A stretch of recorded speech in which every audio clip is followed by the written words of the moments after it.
നിയമാവർത്തനം 13-ാം അധ്യായം. ഞാൻ നിങ്ങളെ അനുശാസിക്കുന്ന ഓരോ വചനവും നിർവഹിക്കാൻ നിങ്ങൾ ശ്രദ്ധിക്കണം. അതിനോട് നീ ഒന്നും കൂട്ടിച്ചേർക്കരുത്, അതിൽ നിന്ന് ഒന്നും കുറയ്ക്കാനും പാടില്ല. ഒരു പ്രവാചകനോ സ്വപ്നദർശനക്കാരനോ നിങ്ങൾക്ക് മധ്യേ വന്ന് നിങ്ങൾക്ക് ഒരടയാളമോ അത്ഭുതമോ നൽകുന്നുവെന്നിരിക്കട്ടെ. നിങ്ങൾക്ക് അറിഞ്ഞുകൂടാത്ത മറ്റ് ദേവന്മാരുടെ പിന്നാലെ പോയി നമുക്ക് അവയെ സേവിക്കാം എന്ന് നിങ്ങളോട് പ്രസ്താവിക്കുന്ന അടയാളവും അത്ഭുതവും വന്നെന്നുമിരിക്കട്ടെ. നിങ്ങൾ ആ പ്രവാചകൻ്റെ വാക്കുകളോ സ്വപ്നജൽപ്പനമോ കേൾക്കരുത്. എന്തുകൊണ്ടെന്നാൽ നിങ്ങളുടെ ദൈവമായ കർത്താവിനെ നിങ്ങളുടെ പൂർണ്ണ ഹൃദയത്തോടും പൂർണ്ണാത്മാവോടും കൂടെ സ്നേഹിക്കുന്നവർ തന്നെയാണോ നിങ്ങൾ എന്നറിയാൻ നിങ്ങളുടെ ദൈവമായ കർത്താവ് നിങ്ങളെ പരീക്ഷിക്കുന്നതാണ്.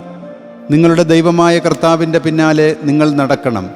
അവിടുത്തെ നിങ്ങൾ ഭയപ്പെടണം. നിങ്ങൾ അവിടുത്തെ കൽപ്പനകൾ പാലിക്കണം. അവിടുത്തെ സ്വരം നിങ്ങൾ ശ്രവിക്കണം. അവിടുത്തെ നിങ്ങൾ സേവിക്കണം. അവിടുത്തോട് ചേർന്ന് നിൽക്കുകയും വേണം. ആ പ്രവാചകനാകട്ടെ ആ സ്വപ്നദർശനക്കാരനാകട്ടെ വധിക്കപ്പെടണം.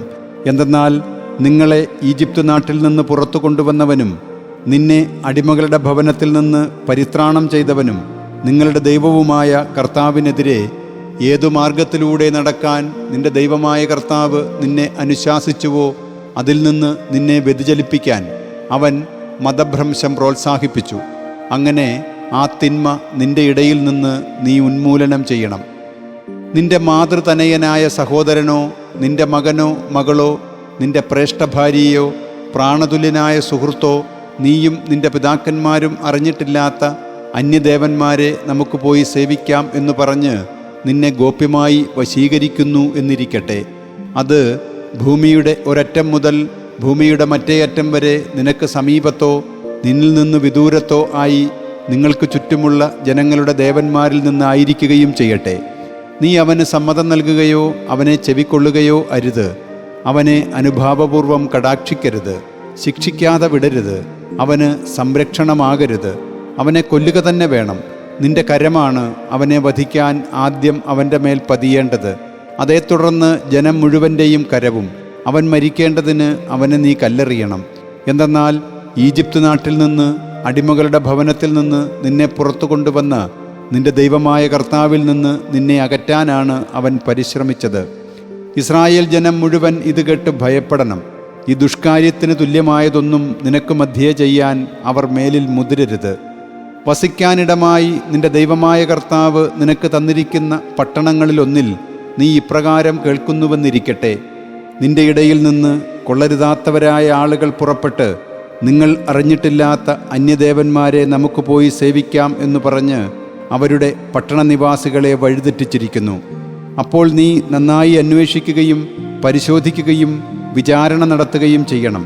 ഇതാ സംഗതി സത്യമാണെന്ന് തെളിഞ്ഞിരിക്കുന്നു. നിന്റെ ഇടയിൽ ആ ഹീനകൃത്യം ചെയ്യപ്പെട്ടിരിക്കുന്നു. നീ ആ പട്ടണവാസികളെ നിശേഷം വാളിൻ്റെ വായ്ത്തലയ്ക്ക് ഇരയാക്കണം.